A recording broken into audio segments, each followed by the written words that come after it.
മലയാളത്തിന്റെ സ്വന്തം നടനായ ഷെയ്ൻ നിഗം തമിഴിൽ ലീഡ് ആക്ടറായി അഭിനയിക്കുന്ന മദ്രാസ്കാരൻ എന്നുള്ള സിനിമ കാണാൻ വേണ്ടി കൊച്ചി ഒബ്രോ മോളിലുള്ള PVR സിനിമാസിൽ വന്നിരിക്കുകയാണ്. അപ്പോൾ ഇവിടെ കുറേ മാറ്റങ്ങളൊക്കെ വരുത്തിയിട്ടുണ്ട്. ലോബിയൊക്കെ ടിക്കറ്റ് ഞാൻ കൗണ്ടറിൽ വന്ന് നേരിട്ടാണ് എടുത്തത്. സ്ക്രീൻ 1-ലായിരുന്നു സിനിമ. പണ്ടത് സിനിമാക്സ് എന്ന് പറഞ്ഞ മൾട്ടിപ്ലക്സ് ഗ്രൂപ്പാണ് നടത്തിയിരുന്നത്. അന്ന് നല്ല ക്വാളിറ്റിയിൽ ഒരുപാട് സിനിമകൾ ഇവിടെ കണ്ടിട്ടുണ്ട്. സീറ്റുകളൊന്നും കുഴപ്പമില്ലെങ്കിലും പ്രൊജക്ഷൻ ക്വാളിറ്റി പരിതാപകരം എന്നാണ് എനിക്ക് ഫീൽ ആയത്. ഒരു മഞ്ഞ മയമുണ്ട്. ഇനി സിനിമയുടെ ടോൺ അതാണോന്നും ലേസർ പ്രൊജക്ഷനായിട്ട് അപ്ഗ്രേഡ് ചെയ്യേണ്ട ടൈം അതിക്രമിച്ചു. പിന്നെ ഓർഡർ ചെയ്ത കപ്പലിൻ്റെ 4-ൽ 3 സിനിമ കഴിഞ്ഞപ്പോഴാണ് കിട്ടിയത്.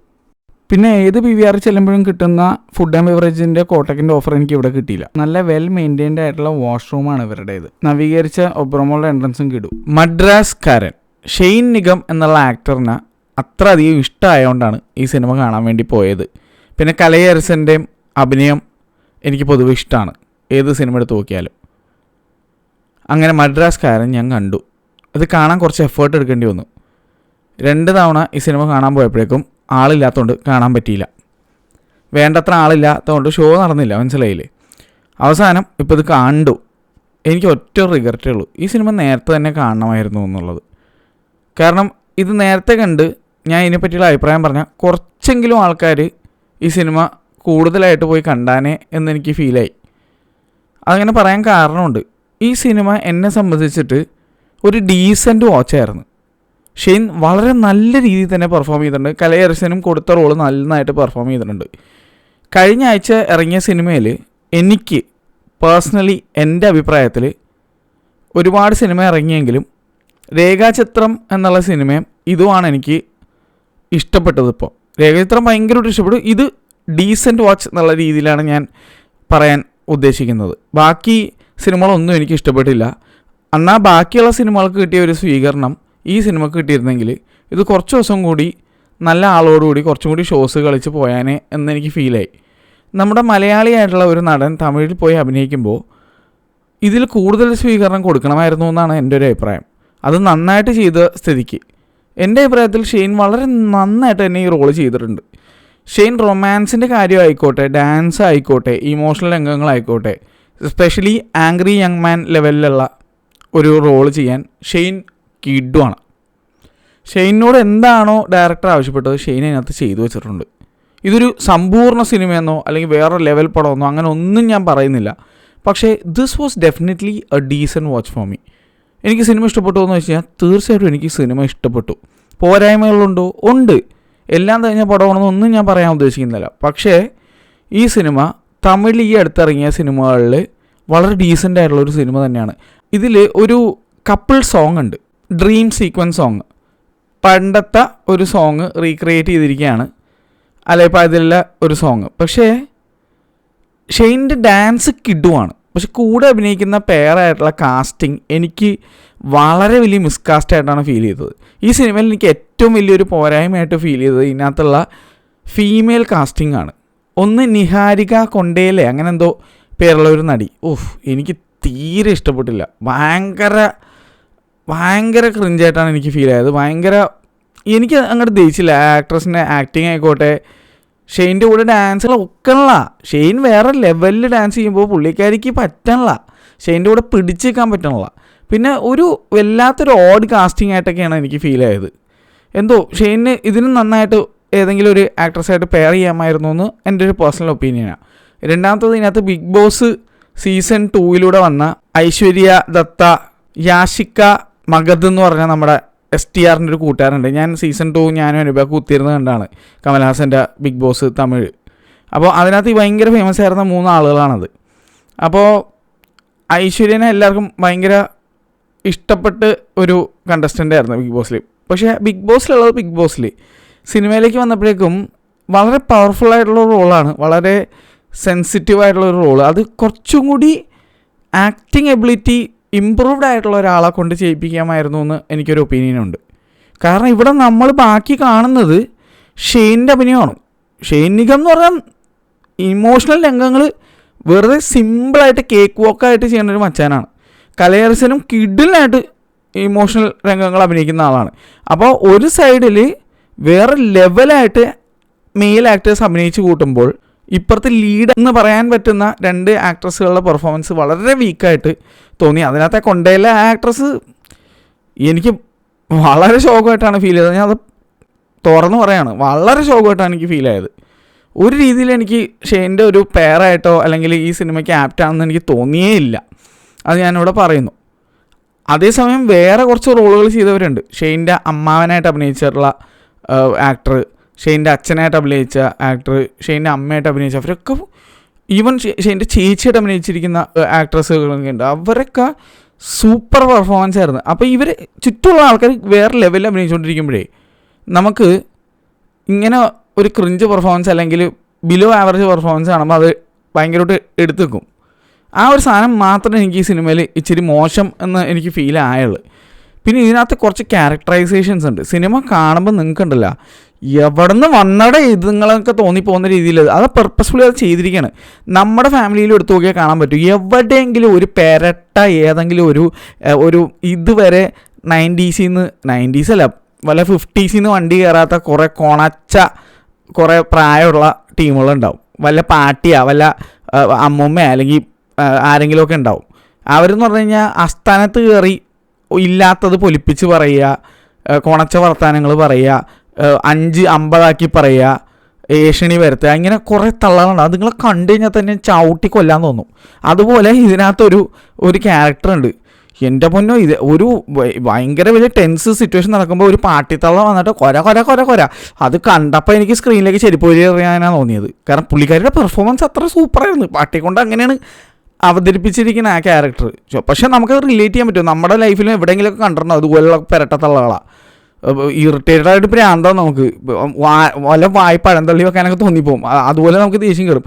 അതുപോലെ ഫീമെയിലായിട്ടുള്ളവർ മാത്രമല്ല, മെയിലായിട്ടുള്ള കുറച്ച് ക്യാരക്ടേഴ്സ് ഉണ്ട് ഇതിനകത്ത്. ഒരുത്തനുണ്ട്, ഒരു അളിയനല്ലേ, മച്ചാന്നൊക്കെ പറഞ്ഞ് നടക്കുന്നുണ്ട്. ലോക ചൊറിയൻ. നമുക്കിങ്ങനെ പ്രാന്ത് പിടിച്ച് വരും. ഇതുങ്ങളെയൊക്കെ കാണുമ്പോൾ നമുക്ക് എടുത്തിട്ട് ഭിത്തിയിൽ വരക്കാൻ തോന്നും. മറ്റേ ട്രിവാൻഡ്രത്ത് മറ്റേ ഒപ്പീനിയൻ ചോദിച്ചു വന്നപ്പോഴേക്കും ഒരു പറഞ്ഞില്ലേ, എനിക്ക് ഇളക്കുണ്ട് അപ്പുറത്ത്, അതാണ് എനിക്ക് ഓർമ്മ വന്നത്. അങ്ങനെ പ്രാന്ത് പിടിക്കും. നമ്മളിങ്ങനെ ഇട്ടിത്തിങ്ങനെ ഉറക്കാൻ തോന്നില്ല, നമുക്ക് പ്രാന്ത് പിടിക്കില്ല. അങ്ങനത്തെ കുറച്ച് ക്യാരക്ടേഴ്സ് ഇതിനകത്തുണ്ട്. അത് അവരുടെ അഭിനയ മികവാണ്, അല്ലെങ്കിൽ ഡയറക്ടറിൻ്റെ ഒരു കഴിവാണ്. അങ്ങനത്തെ ചൊറി ക്യാരക്ടർ അടിപൊളിയായിട്ട് ചെയ്യിപ്പിച്ചിട്ട് നമുക്ക് ചൊറിയായിട്ട് തോന്നുക എന്ന് പറഞ്ഞു കഴിഞ്ഞാൽ അതൊരു പോസിറ്റീവ് തന്നെയാണ്. അപ്പം അങ്ങനെ കുറച്ച് കാര്യങ്ങളുണ്ട്. പിന്നെ ടുവേർഡ്സ് ദി ലാസ്റ്റ് വരെ ഇങ്ങനെ ഒരു മുൾമുനയിൽ ഇങ്ങനെ പോയിട്ട് ലാസ്റ്റ് ആയപ്പോഴേക്കും പാളം തെറ്റിയ ട്രെയിൻ പോലെയുള്ള ഒരവസ്ഥയിലേക്ക് പടം വന്നായിരുന്നു. എന്നിട്ട് വീണ്ടും ഒന്ന് ട്രാക്കിലേക്ക് എത്തി. അങ്ങനത്തെ ഒരു രീതിയിലാണ് ഈ സിനിമയുടെ പോക്ക്. പക്ഷെ എന്നാലും ഞാൻ പറയാണ്, കഴിഞ്ഞ ആഴ്ച ഇറങ്ങിയ സിനിമകളെ വെച്ച് കമ്പയർ ചെയ്യുമ്പോൾ ഞാൻ ഇതിന് എനിക്ക് ഇഷ്ടപ്പെട്ട സിനിമകൾ 2ാം സ്ഥാനം കൊടുക്കും. തീർച്ചയായിട്ടും ഏറ്റവും കൂടുതൽ ഇഷ്ടപ്പെട്ടത് രേഖാചിത്രമായിരുന്നു. അപ്പോഴും ഞാൻ പറയണം, അത് കഴിഞ്ഞാൽ ഏത് സിനിമ ഇഷ്ടപ്പെട്ടതെന്ന് വെച്ചാൽ ഞാൻ ഇത് പറയും. ബാക്കി ഞാൻ കണ്ട പടങ്ങളൊന്നും എനിക്ക് തേച്ചിട്ടുണ്ടായിരുന്നില്ല. അപ്പോൾ ഇതാണ് എനിക്ക് കമ്പാരിറ്റീവ്ലി ബെറ്റർ എന്ന് എനിക്ക് ഫീൽ ചെയ്തത്, സെക്കൻഡ് ആയിട്ട് ഇഷ്ടപ്പെട്ടതെന്ന് എനിക്ക് പറയാൻ തോന്നിയത്. അപ്പോൾ ഇത് കണ്ടുകൊണ്ടും ഷെയ്ൻ ഈ അടുത്ത് വന്ന് പറഞ്ഞ കാര്യങ്ങളും സോഷ്യൽ മീഡിയ കാണുന്ന കമൻസൊക്കെ കണ്ടപ്പോൾ എനിക്ക് ഫീൽ ചെയ്തു ഈ സിനിമ നല്ല രീതിയിൽ ഡീഗ്രേഡ് ചെയ്യപ്പെട്ടിട്ടുണ്ടെന്ന് എനിക്ക് ഫീലായി. ഷെയ്നോടുള്ള പല ദേഷ്യങ്ങൾ കാരണം, അല്ലെങ്കിൽ ഷെയ്നോടുള്ള പേഴ്സണൽ വിരോധങ്ങൾ മൂലം ഈ സിനിമയെ താറടിക്കാൻ നോക്കിയിട്ടുണ്ടെന്ന് എനിക്ക് ഫീലായി. ഈ സിനിമ കണ്ടു കഴിഞ്ഞപ്പോൾ എനിക്ക് അങ്ങനെ തോന്നി. കാരണം ഈ സിനിമ അത്രയും മോശം സിനിമയൊന്നുമല്ല. ഞാൻ കമൻസിൽ കണ്ട പോലെയോ അല്ലെങ്കിൽ ചില ഫീഡ്ബാക്സ് കണ്ട പോലെ അല്ല എനിക്ക് ഈ സിനിമ കണ്ടപ്പോൾ തോന്നിയത്. അതെൻ്റെ മാത്രം ഒരു സംഭവമായിരിക്കാം, എൻ്റെ മാത്രം കുഴപ്പമായിരിക്കാം, അല്ലെങ്കിൽ എൻ്റെ മാത്രം ഫിലിം ടേസ്റ്റിൻ്റെ ഒരു സംഭവമായിരിക്കാം എന്തായാലും. പക്ഷെ എനിക്ക് ഫീൽ ചെയ്തു, അത് ഞാൻ ഇവിടെ പറയുന്നു. ഇതെനിക്ക് അത്ര മോശമായിട്ടുള്ള സിനിമയായിട്ടൊന്നും എനിക്ക് ഫീലായില്ല, അല്ലെങ്കിൽ കമൻസിൽ ഡീഗ്രേഡ് ചെയ്യപ്പെടുന്ന പോലത്തെ ഒരു സിനിമയായിട്ട് ഫീലായില്ല. എവിടെയൊക്കെയോ ഈ സിനിമക്ക് കുറച്ചും കൂടി ഒരു ഓഡിയൻസ് ഡിസർവ് ചെയ്യുന്നു എന്ന് എനിക്ക് ഫീലായി തോന്നി. ഞാൻ അപ്പോഴും പറയാണ്, ദിസ് ഇസ് നോട്ട് എ വേറെ ലെവൽ പടം, അങ്ങനെ ഒന്നും ഞാൻ പറയുന്നില്ല. പക്ഷേ ഷെയ്ൻ ബ്യൂട്ടിഫുള്ളായിട്ട് അഭിനയിച്ചിട്ടുണ്ട്. ഇതിനകത്തൊരു സീനുണ്ട്, അത് ആണുങ്ങൾക്ക് ശരിക്കും റിലേറ്റ് ചെയ്യാൻ പറ്റും. അതായത് അത് പറഞ്ഞാൽ ശരിയാവും, ഒരു ഇമോഷണൽ സീനാണ്. എല്ലാം തകർന്ന് കയ്യിൽ നിന്ന് എല്ലാം പോയ ഒരാളുടെ ഒരു സിറ്റുവേഷൻ കാണിക്കുന്ന ഒരു സീനുണ്ട്. ഇതിനു മുന്നേ അത് അത്ര ഗംഭീരമായിട്ട് അഭിനയിച്ച് ഞാൻ കണ്ടിരിക്കുന്നത് നമ്മുടെ നിവിൻ പോളി പ്രേമത്തിലാണ്. അതുപോലെ ഒരു സാധനമുണ്ട്, ഇതിൻ്റെ പൊന്നെ അത് കാണണം. ഷെയ്ൻ അത്ര കിഡുമായിട്ടാണ് അഭിനയിച്ച് വെച്ചിരിക്കുന്നത്. ആരും അങ്ങനെ അഭിനയിച്ച് കണ്ടിട്ടില്ല. നമ്മൾ ഒരുപാട് ആൾക്കാർ തകർന്ന് തരിപ്പണമായിട്ട് നടന്നു ഇരിക്കുന്ന സീൻ കണ്ടിട്ടുണ്ട്. എങ്കിലും ഇതുപോലെ ഇത് ഷെയ്ൻ്റെ ഒരു സാധനം, ഷെയ്ൻ കയ്യിൽ നിന്നിട്ടിരിക്കുന്ന ഒരു സാധനമാണ്. അത് അടിപൊളിയായിരുന്നു. ലൈഫിൽ നമ്മൾ കണ്ടിട്ടുണ്ടാവും അങ്ങനത്തെ ആൾക്കാർ, അതായത് ഇങ്ങനെ ചിരിച്ചുകൊണ്ട് കരയാന്നൊക്കെ രീതിയിൽ ഇങ്ങനെ ഒരു ദിവസം ആനുണ്ട്. അത് അടിപൊളിയായിരുന്നു, അത് കിടുവാണ്. അത് അനുഭവിച്ചിട്ടുള്ള ആൾക്കാർക്ക് അറിയാം. ഞാൻ അനുഭവിച്ചിട്ടുണ്ടാവുമെന്ന് എനിക്കറിയാം. അത് ഭയങ്കര അടിപൊളിയായിട്ട് അത് ചെയ്തിട്ടുണ്ട്. അത്രയും ബ്രില്യൻ്റ് ആയിട്ടുള്ള ഒരു ആക്ടറാണെന്നുള്ളത് ഷെയ്ൻ കാണിച്ചു തരുന്ന കുറച്ച് മൊമെൻറ്റ്സ് ഉണ്ട്. അപ്പോൾ അത് അത്രയും സൂപ്പറായിട്ട് ചെയ്തിട്ടുണ്ട്. നമ്മുടെ ഈ ഒരു യൂത്തിൽ ചെറുപ്രായത്തിലുള്ള നടന്മാരുടെ ഇടയിൽ ഷെയ്ൻ വേറെ ലീഗിലാണ് നിൽക്കുന്നത്. അതെനിക്ക് പറയാതിരിക്കാൻ വയ്യ. ഇമോഷണൽ രംഗങ്ങളായിക്കോട്ടെ, ഈവൻ ചാം, ഒരു ലവ് ഇൻട്രസ്റ്റിൻ്റെ അടുത്ത് ബിഹേവ് ചെയ്യുന്ന രീതി, ആ ചാം അത് നമ്മൾ പല സിനിമയും കണ്ടിട്ടുണ്ട്. ഇഷ്കിൽ കണ്ടിട്ടുണ്ട്, RDX കണ്ടിട്ടുണ്ട്. ഉല്ലാസം എന്നുള്ള സിനിമ അതൊരു ഭയങ്കര ക്രിഞ്ചായിട്ട് തോന്നാൻ സാധ്യതയുള്ള, അല്ലെങ്കിൽ ഭയങ്കര ഒരു ചീസി ലവ് സ്റ്റോറിയാണ്. പക്ഷെ അതിനകത്ത് പോലും ഷെയ്ൻ്റെ അഭിനയം, ആ ലവ് സ്റ്റോറി, ആ ലവ് സൈഡിൻ്റെ അപ്രോച്ച് കിടുവാണ്. ലിറ്റിൽ ഹാർട്ട്സ് എന്ന് പറഞ്ഞ സിനിമ കുറേ പേർക്ക് ഇഷ്ടപ്പെട്ടില്ല, കുറേ പേർക്ക് ഇഷ്ടപ്പെട്ടു. ആ സിനിമയിലും ഷെയ്നെ എടുത്തു. ഷെയ്ൻ എന്ത് റോൾ കൊടുത്താലും ഷെയ്ൻ അത് ഭംഗിയായിട്ട് ചെയ്യും എന്നുള്ളത് എനിക്കെപ്പോഴും ഫീൽ ചെയ്തിട്ടുണ്ട്. I am a fan of his, but I am not a blind fan. Still ഞാൻ പറയുകയാണ്, ഷെയ്ൻ വളരെ മികച്ച രീതിയിൽ, സിനിമ മോശമായാലും ഷെയ്ൻ മോശമായി എനിക്ക് ഇന്നേ വരെ ഫീൽ ചെയ്തിട്ടില്ല. അന്യ റസൂൽ എന്നുള്ള സിനിമ കണ്ടപ്പോൾ തൊട്ട് ഇന്ന് വരെ ഷെയ്ൻ്റെ പെർഫോമൻസ് എന്നും it stood out for me. So he deserves more എന്നാണ് എൻ്റെ ഒരു അഭിപ്രായം.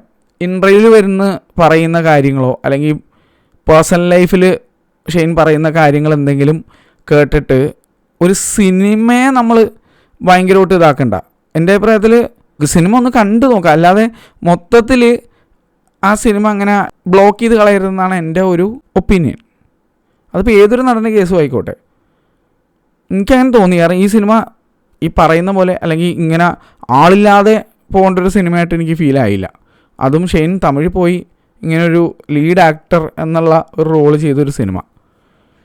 Anyways I felt he deserved more. പിന്നെ ഈ വീഡിയോ ഞാനിപ്പോൾ എടുക്കുന്നത് ഈ സിനിമ കണ്ട രാത്രിയാണ്, പക്ഷേ നിങ്ങളിത് കാണാൻ പോകുന്നത് നെക്സ്റ്റ് ഡേ രാവിലെയാണ്. ഇപ്പോൾ നിങ്ങൾ ഈ വീഡിയോ കണ്ടുകൊണ്ടിരിക്കുമ്പോൾ വനിതാ സിനിപ്ലെക്സിൽ പ്രാവിൻകൂട് ഷാപ്പ് സിനിമ കണ്ടുകൊണ്ടിരിക്കുന്നതായിരിക്കും. സിനിമ കണ്ടതിന് ശേഷം ഞാൻ അഭിപ്രായം ഇടും, അപ്പോൾ എടുത്തു നോക്കാൻ മറക്കണ്ട. അതുപോലെ തന്നെ ഇൻ്റർസ്റ്റെല്ലാറിൻ്റെ ബുക്കിംഗ്സ് സ്റ്റാർട്ട് ചെയ്തിട്ടുണ്ട്. ഏതാണ് ഇൻ്റർസ്റ്റെല്ലാർ ഇന്ത്യയിൽ കാണാൻ പറ്റിയ ബെസ്റ്റ് തിയേറ്റർ എന്നുള്ള ഒരു സെപ്പറേറ്റ് വീഡിയോ ഞാൻ ഇടുന്നതായിരിക്കും. അപ്പോൾ അതൊക്കെ കാണണമെന്നുണ്ടെങ്കിൽ നിങ്ങൾ എന്ത് ചെയ്യണം, ചാനൽ സബ്സ്ക്രൈബ് ചെയ്ത് ആ ബെല്ലൈക്കൺ അമർത്തി വെച്ച് കഴിഞ്ഞാൽ നോട്ടിഫിക്കേഷൻസ് ചിലപ്പോൾ വരും. അത്ര എനിക്ക് പറയാനുള്ളൂ. Bye bye.